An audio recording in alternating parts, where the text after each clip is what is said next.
नमस्कार। Communist manifesto की शुरुआत करते वक्त कार्ल मार्क्स ने लिखा था, अ स्पेक्टर इज हॉन्टिंग यूरोप, यानी खौफनाक मंजर यूरोप को डरा रहा है। उनका मकसद जो था, उनके कहने का मतलब ये था, उनकी मुराद ये थी कि पूरे यूरोप में जो काम करने वाले हैं, कामकाजी लोग हैं, वर्कर्स हैं, वो सब इकट्ठे हो रहे हैं, खड़े हो रहे हैं। आज हम भारत में कह सकते हैं, अ स्पेक्टर इज हॉन्टिंग इंडिया। वो स्पेक्टर क्या होगा, खौफनाक मंजर क्या होगा जो भारत को अब तंग करना शुरू कर रहा है, हम नहीं जानते सरकार इससे वाकिफ़ है या नहीं। वो ये है कि सन 2028 तक हमें 34 करोड़ और 50 लाख नौकरियां चाहिए होंगी। 34 करोड़ 50 लाख नौकरियां। इस वक्त मैं आपको अगर कुछ फिगर्स बताऊं, करीब 260 मिलियन यानी 26 करोड़ बच्चे 12वीं तक की क्लास में पढ़ रहे हैं। पहली से 12वीं तक की क्लास में 26 करोड़ बच्चे हैं। 3.5 करोड़ के करीब नौजवान उच्च शिक्षा ले रहे हैं कॉलेजों में, यूनिवर्सिटीज़ में और संस्थानों में। 5 करोड़ के करीब नौजवान आज के दिन अनएम्प्लॉयड हैं, बेरोज़गार हैं। और जैसे मैंने पहले कहा, हमें चाहिए होंगे 34 करोड़ 50 लाख नौकरियां सन 2028 तक। अभी कहाँ से आएंगी नौकरियां? प्रधान सेवक की जो योजनाएं रही हैं, skill India, startup India, make in India, इसका कोई ज़्यादा रिजल्ट हमें दिख नहीं रहा है। बल्कि एक जो उनकी योजना थी कि मतलब प्रधानमंत्री कौशल विकास योजना, उसमें करीब 72 लाख लोगों ने हिस्सा लिया, लेकिन सिर्फ 85,000 लोगों को नौकरी मिल पाई है। दूसरी तरफ डिमोनेटाइजेशन की वजह से भारतीय मजदूर संघ का ही मानना है कि 4 करोड़ के करीब नौकरियां गई हैं और 3 लाख के करीब छोटे और मंझोले उद्योग बंद हुए हैं। क्या आने वाले सालों के लिए हम तैयार हैं? 2011-12 तक फिर भी हर साल जो लेबर मिनिस्ट्री डेटा रिलीज़ करती है 8 इंडस्ट्रीज़ के लिए जो export oriented labour intensive industries हैं, जैसे आईटी, टेक्सटाइल हुआ, लेदर, जेम्स एंड ज्वेलरी, और ये काफ़ी एम्प्लॉयमेंट देने वाली इंडस्ट्रीज़ हैं। इनमें ही देखा जाए तो 2011-12 तक हर साल 10 से 11 लाख एक एडिशनल एम्प्लॉयमेंट, मतलब नौकरियां मिलती थी लोगों को, नए लोगों को। मगर एनडीए के 3 साल में आप देखिए, ये एवरेज जो हर साल ये 11-12 लाख जो था 2011 तक, वो गिर के केवल 1,50,000, 1,60,000 इतनी लोगों को, नए लोगों को नौकरियां मिल रही हैं। तो अगर संगठित सेक्टर का ये, ऑर्गेनाइज सेक्टर का ये हाल है, तो आप सोच सकते हैं कि अनऑर्गेनाइज सेक्टर का हाल क्या होगा। हालांकि सरकार ये क्लेम करती है और प्राइम मिनिस्टर भी ये क्लेम करते हैं कि ऑर्गेनाइज सेक्टर में तो गिरा है नौकरी, मगर अनऑर्गेनाइज में बढ़ रहा है। मगर अर्थशास्त्री सारे ये कहते हैं कि ऐसा कभी हो ही नहीं सकता कि ऑर्गेनाइज सेक्टर में गिर रहा हो और अनऑर्गेनाइज में बढ़ रहा हो। मेरा मानना है कि अनऑर्गेनाइज में और भी ज़्यादा गिरा है। और डिमोनेटाइजेशन के दौरान जो अक्टूबर और दिसंबर का आप डेटा देखें तो नेगेटिव ग्रोथ है एम्प्लॉयमेंट का। और वैसे भी आप छोटे उद्योगों में आप जाके बात करें तो सभी वहाँ पे ये बोलते हैं कि एम्प्लॉयमेंट 30-40% जो पहले होता था उससे कम हुआ है। तो इस पे सरकार को एक वाइट पेपर लेके आना ज़रूरी है। इनफॉर्मल सेक्टर में किस तरह ग्रोथ और एम्प्लॉयमेंट गिरी है, इस पे एक वाइट पेपर बहुत ज़रूरी है, मगर ऑफिशियली इसको सरकार नज़रअंदाज कर रही है। अभी तक हमारा ध्यान रहा है इकोनॉमिक ग्रोथ पर, अर्थव्यवस्था के बढ़ने पर।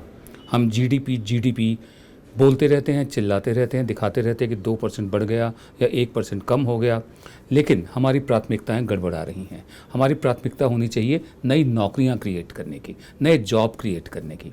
वरना वही होगा जो अभी तक होता आया है कि जो असंगठित क्षेत्र है, अनऑर्गेनाइज सेक्टर है, जिसको सबसे ज़्यादा चोट पहुँची डिमोनेटाइजेशन की वजह से, वही लोगों को नौकरियां देता रहेगा, किसी को 6 महीने, किसी को 1 साल, और लोग ऐसे ही काम करते रहेंगे, गांव के इलाकों से आते रहेंगे, शहरों में उनको नौकरियां मिलेंगी नहीं और फिर असंगठित क्षेत्र में ही काम करेंगे। ये खौफनाक मंजर है।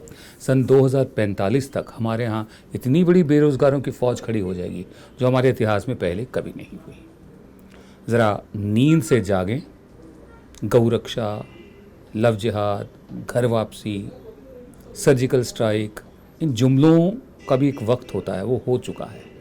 आपके 3 साल बीत चुके हैं प्रधान सेवक महोदय, ज़रा इस दिशा में सोचें।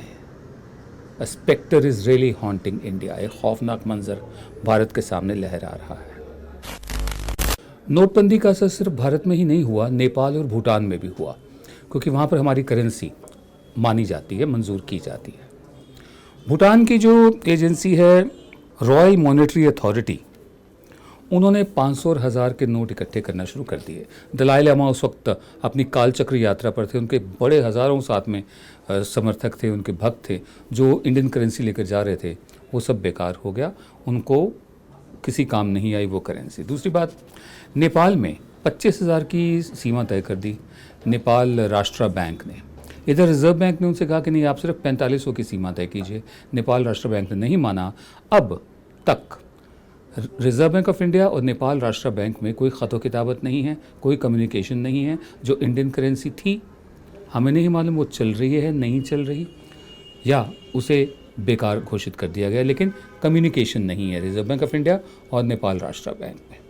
भूटान के संतरे बड़े मशहूर होते हैं, लेकिन इस दफ़े बहुत नुकसान हुआ वहाँ के किसानों को, क्योंकि उनके पास इंडियन करेंसी नहीं थी उन ट्रक ड्राइवर्स को देने के लिए जो वहाँ के संतरे भारत लेकर आते हैं। और अब एक दर्दनाक कहानी सुनिए नोटबंदी को लेकर, डिमोनेटाइजेशन को लेकर। अफ़गानिस्तान से रहीमी अपनी अम्मी को लेकर यहाँ भारत आए, उनका इलाज कराने के लिए। ज़मीन बेच कर आए थे वो, उनके पास 2.5 लाख थे, उनकी माँ के पास 10 लाख थे। यहाँ डिमोनेटाइजेशन हो चुका था। जब यहाँ पहुँचे तो कस्टम ने सारे पैसे रखवा लिए, उनकी माँ से रखवा लिए, क्योंकि उनकी माँ से जब पूछा गया तो वो सिर्फ फ़ारसी समझती थी, वो समझ नहीं पाई कि क्या हो रहा है। इस वक्त रहीमी, उनका परिवार सड़कों पर है, कस्टम वाले उनके पैसे वापस नहीं दे रहे। रहीमी की कहानी सुनिए। मैं 9 महीने पहले मैं इंडिया से आ रही हूँ, क्योंकि अफ़गानिस्तान हमारा बच्चा भी सेफ नहीं है। मैं 13 अगस्त इधर से आ रही हूँ 2016 का। मेरे पास 2.5 लाख रुपये भी है, वो 2.5 लाख रुपये पूरा भी ख़र्चा हो गया। अभी 9 महीने में इधर ही हूँ। माई मॉडर ये 21 नवंबर आ रही है इधर से, वो आ रही है वो नवंबर का, वो भी मालूम नहीं है कि नोट बंद है। मेरे मालूम हो गया, मैं भी मॉडर भी फ़ोन कर दी हूँ कि ये भी नोट यहाँ से बंद हो गया, ये भी ट्रांसफ़र करो पैसे, वो भी सब मना कर दिया, बैंक से मना कर दिया, सब एक्सचेंज मैनेजर मना कर दिया। मैं यहाँ से हॉस्पिटल में मशवरा कर रही हूँ, क्या हॉस्पिटल माई मॉडर आ रही है इधर से, उनके पास 1000 भी नोट है, वो बोलेगा कोई बात नहीं है आ जाओ इधर से। अभी न्यू नोट बंद हो गया, चले गए, 2 महीना भी चले गए, कोई प्रॉब्लम नहीं है। माई मॉडर वो भी टाइम आ रही है इधर से, वो कस्टम वाला उसके पैसे भी ले लिए। 4 महीने इधर है माई मॉडर का, और 4 महीने बाद मजबूरी के और वापस जा रही है अफ़गानिस्तान से। मैं भी उनका बात वकील करूं, वो वकील 3 महीना हमारा टाइम भी ज़ाया कर दिया, कोई काम नहीं कर दिया। उनके भी पैसे भी दे दिए मैं 25,000 रुपये का, और उनका बात पूरा भी दिल्ली का मैं लेटर दे दिया हूँ। ये human right of Delhi, government of Delhi, ये भी president of India office PM का, ये भी है दोबारा भी president of India PM office ministry का, ये GS कस्टम, ये यूनिसियर ऑफिस वो साथ है। यानी ये भी ऑफिस हेल्पिंग ऑफिस है, वो कोई हमारा हेल्प नहीं कर दिया, सिर्फ बोलेगा वेट करो वेट करो वेट करो। और ये भी गवर्नमेंट, इंडिया गवर्नमेंट हमारा पैसे भी नहीं दे कि मेरे बच्चे भी सेफ करो। अभी इतना टेंशन है कि इधर से कोई हेल्प नहीं है, कोई चीज़ भी नहीं है, कोई जवाब नहीं दे दिया हमारा। 5 महीने में पूरे भी दिल्ली घूम जा रही हूँ, कोई जवाब नहीं दे दिया कि इतना भी हेल्प कर दिया, ये मेरे पैसे भी दे दिया। जनगण मन की बात के 42वें एडिशन में हमने कांग्रेस की क्लास ली और हमेशा की तरह प्रधान सेवक की भी क्लास ली। अगले हफ्ते हम ज़रा कम्युनिस्ट पार्टियों पर नज़र डालेंगे कि उनको हो क्या गया है, कहाँ हैं वो, क्या कर रही हैं, आपस में ही झगड़ रही हैं या कुछ सोच भी रही हैं। फिलहाल इजाज़त दीजिए, नमस्कार। आप देख रहे थे जनगण मन की बात। हम आपसे एक बार फिर इल्तिजा करेंगे, रिक्वेस्ट करेंगे कि आप YouTube पर हमारे जो चैनल है उस पर सब्सक्राइब का बटन दबाइए, साथ में घंटी बनी हुई है, घंटी को दबाइए, ताकि जब भी नया वीडियो अपलोड हो आपको खुद ब खुद सूचना उसकी मिल जाए।